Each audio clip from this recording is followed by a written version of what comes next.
Какво беше това? Пръчка. А това? Обикновен камък. Да. Паяк ли имам на гърба? Няма ли да престанеш? Някой ли стое? Обърни се.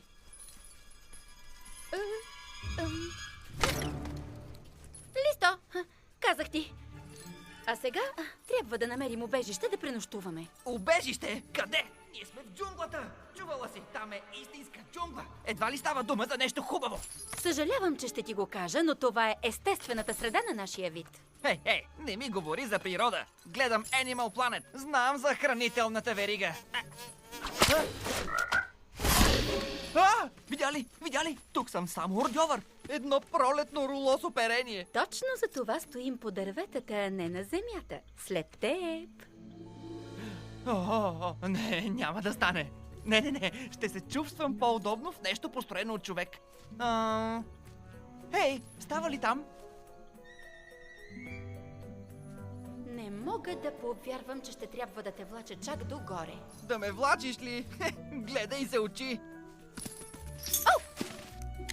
Блу! Почакай само! Блу!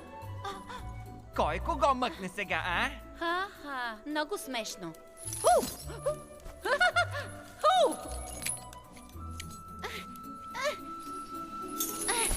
На кого му трябва да лети? На птиците. Птиците трябва да летят. Летенето е свобода и разчиташ единствено на себе си. Не го ли искаш? Не знам, някак е самотно. Хайде да поспим. Ами, аз ще поостана още мъничко. Още не съм се пренастроил. Лека нощ.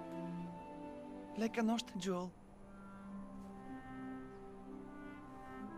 Лека нощ, Линда.